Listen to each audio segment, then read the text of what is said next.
उत्तरकाशी में टनल के अंदर से रेस्क्यू की कहानी हर कोई सुना रहा है, हर कोई दिखा रहा है, लेकिन इस रेस्क्यू में जितना मदद तकनीक ने की, उतनी ही मदद रैट माइनर्स ने की। क्या आपने रैट माइनर्स के बारे में सुना है? अगर नहीं तो हम आपको सुनाते हैं और उनका कारनामा भी दिखाते हैं। देखिए इस रिपोर्ट में। जब तक तोड़ेंगे नहीं तब तक छोड़ेंगे। देश के दशरथ मांझियों ने पहाड़ तोड़ दिया।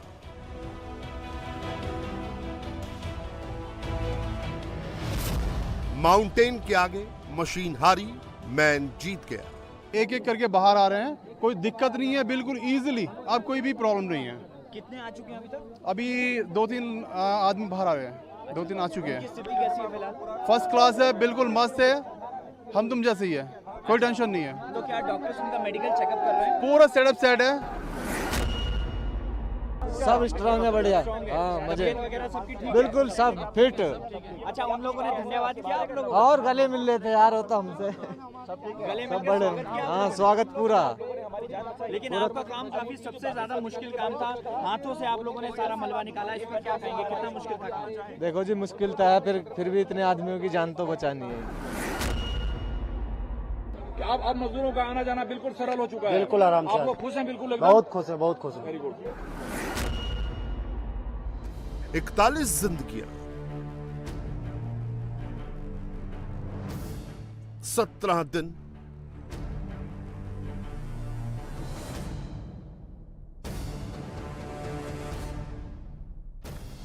12 रेड माइनर्स।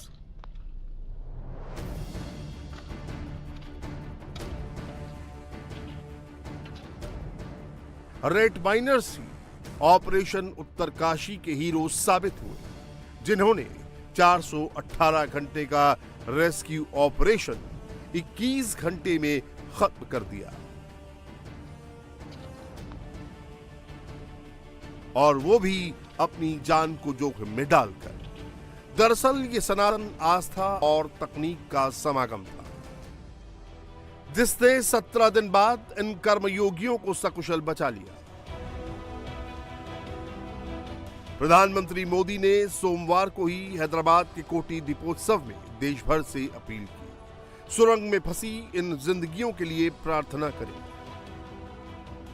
साथियों, आज जब हम देवी देवताओं से प्रार्थना कर रहे हैं, मानवता के कल्याण की बात करते हैं, तो हमें अपनी प्रार्थना में उन श्रमिक भाइयों को भी स्थान देना है जो बीते करीब 2 सप्ताह से उत्तराखंड की एक टनल में फंसे हुए हैं। सरकार और तमाम एजेंसियां मिलकर उन्हें संकट से बाहर निकालने में कोई कोर कसर बाकी नहीं छोड़ रही है, लेकिन इस राहत और बचाव अभियान को हमें बहुत सतर्कता से ही पूरा करना है। इस अभियान में प्रकृति हमें लगातार चुनौतियां दे रही है, लेकिन हम डटे हुए हैं, 24 घंटे प्रयास कर रहे हैं।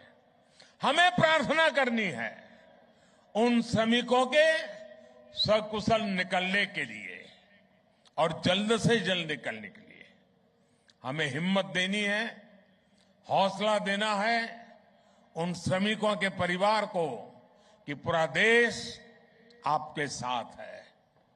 देव दीपावली का हर दीप, कोटी दीपोत्सव का हर दीप उस टनल में फंसे श्रमिकों के जीवन में जल्द से जल्द प्रकाश लाए, हम सभी की यही प्रार्थना है। कहावत है, मानो तो देव नहीं तो पत्थर, मगर पत्थर के पहाड़ों के बीच रहने वाले जानते हैं, पहाड़ों में देवताओं के लिए आस्था बड़ी चीज है। टनल क्राइसिस शुरू होने के बाद बाहर मंदिर स्थापित किया गया। स्थानीय लोगों की बाबा बौखनाक में गहरी आस्था है।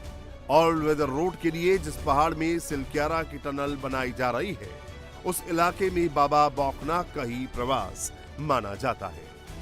इसीलिए टनल के बाहर जिस मंदिर की स्थापना की गई, हर शख्स ने उसके आगे हाथ जोड़े। बीते 17 दिनों में हर तरह की टेक्निक और मशीनों का इस्तेमाल किया जा चुका था, लेकिन सफलता नहीं मिल पा रही थी। ये कर्मवीर सुरंग में 60 मीटर की दूरी पर फंसे थे।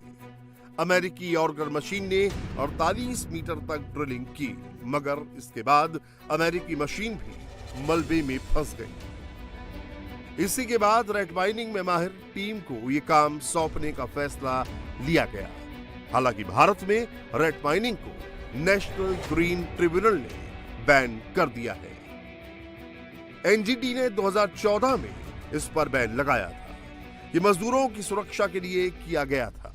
अब रेत माइनिंग गैर कानूनी मानी जाती है। उत्तर पूर्व में मेघालय जैसे राज्य में ये आम है। रेत माइनिंग के जरिए लोग वहां छोटी छोटी सुरंगें बनाकर कोयले का खनन करते थे।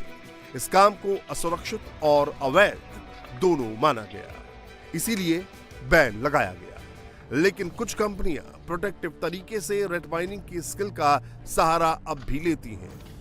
क्या नाम है आपका? सर मेरा नाम वकील हसन है। वकील हसन साहब, पहले तो आप ये बता दीजिए कि आप रेत माइनर्स, सब लोगों की निगाहें आप पर थी, आपकी टीम में कौन कौन है और कैसे इस ऑपरेशन को अंजाम दिया आपने? सर मुझे लगा कि मेरी टीम में 12 लोग हैं और सब बिल्कुल एक्सपर्ट है। जो जिस काम के लिए आए थे उसके बिल्कुल एक्सपर्ट हैं। कोई भी किसी चीज की उसमें वो नहीं है कि मैं किसी को कम लेके आया, सब एक्सपर्ट हैं। अच्छा, एक बार अपने पूरी टीम मेंबर से आप मिलवा दीजिए, कौन कौन है, इन सबके नाम बता दीजिए, कौन टनल के अंदर गया था, सब जानकारी एक साथ। सर ये 5 लड़के हैं, 2, 3, 4 और ये 5, ठीक है। ये टनल के अंदर गए थे जिस वक्त मजदूर से मिले, मतलब फाइनली ये लोग अंदर गए थे टनल। नाम क्या क्या है जरा बता दीजिए आप जल्दी। नासिर खान, मोनू कुमार, फिरोज अहमद, नसीम अहमद, इरशाद खान, ये 5 लोग अंदर गए थे। और बाकी पूरी टीम मेंबर्स कौन कौन है आपके 12 सदस्य में से? बाकी ये क्या ना, अंकुर हो गया, ये सौरभ और जतिन और देवेंद्र, और ये हमारे मुन्ना भाई हैं, ये सुपरस्टार। अब आप समझिए कि कल से बहुत सारे इनको कॉल्स आए, लोगों ने इनको बहुत शाबाशी दी। हम आपको बताते हैं कि दरअसल ये ऑपरेशन हुआ कैसे। मुन्ना कुरैशी, आप कैसे पहुंचे अंदर, क्या हुआ, और जब ये पूरा रेस्क्यू शुरू हुआ तो पाइप के अंदर कैसे गए, कितना टाइम लगा? हमें 26 घंटे लगे हैं। हम 3 बजे लगे थे और अपने 7-8 बजे हट गए थे, 5 बजे हट गए थे। बाकी फिर दूसरी टीम का काम था और हम इसे पत्थर को काटते थे, स्टील भी काटते थे। जो भी प्रॉब्लम आती थी हम उसे अपने सोल्व करके और आगे चलते चले जाते थे। अच्छा, हमने पाइप के अंदर घुसना तो बहुत मुश्किल था ना, तो कैसे पहुंचे आप? कितने मीटर तक काम किया, कितना मीटर कठिन था? हमने 18 मीटर काम करा था। 60 मीटर टोटल काम था, जिसमें 18 मीटर हमने करा था। और कैसे आप आगे पहुंचे, आगे पहुंचते रहे, काटते रहे, किन किन औजारों का इस्तेमाल किया? हमने हिल्टी का इस्तेमाल किया, गुदाली का इस्तेमाल किया और अपने जो भी फावड़े सावड़े थे उनका इस्तेमाल किया। क्या नाम है आपका? फिरोज कुरैशी। फिरोज, कैसे पहुंचे पाइप के अंदर, और घबराहट भी हो रही होगी या फिर आप एक्सपर्ट हैं? और जब उधर पहुंचे, जब आपने आखिरी तोड़ मारा, जब आमने सामने हो गए, थ्रू आउट हो गया, तो कैसा लगा आपको उस समय जब 41 लोग आपका स्वागत कर रहे थे? क्या किया उन्होंने? देखो जी, पहली बात तो हम इस काम के अंदर एक्सपर्ट हैं, बहुत अच्छी तरीके से बढ़िया काम जानते हैं हम। और हमारा काम क्या है, यही काम करते हैं हम। जब हम पाइप के अंदर गए हमने देखा काफ़ी वहाँ पर पत्थर है, बहुत कुछ है। देखने के बाद पर हमें कुछ नहीं लगा, हमने सोचा निकाल देंगे। धीरे धीरे से काटते रहे, कुछ सरियाँ आई 36 की, और पाइप वगैरह भी आए थे, चैनल वगैरह भी आए, सब कटर मशीन से काट पीट के उनको निकाला। पत्थर काटते रहे, जैसे जैसे काटते रहे पाइप पुश करते रहे, धीरे धीरे आगे बढ़ते गए। मुश्किल बहुत थी, चुनौतियां बहुत ज्यादा थी। और शुरू में जब लोहा या फिर स्टील आ रहा था तो कितना वक्त लगा, और आखिरी में जब आप पहुंचे तो कितना वक्त लगा? सर, नामुमकिन को मुमकिन करा हमारे पूरे स्टाफ ने। ये लगा लो, वेल्डर, कटर, फिटर, जो भी थे हमारे मैकेनिकल काम के कारीगर, सब मिनट सेकंडों में कर रहे थे काम को।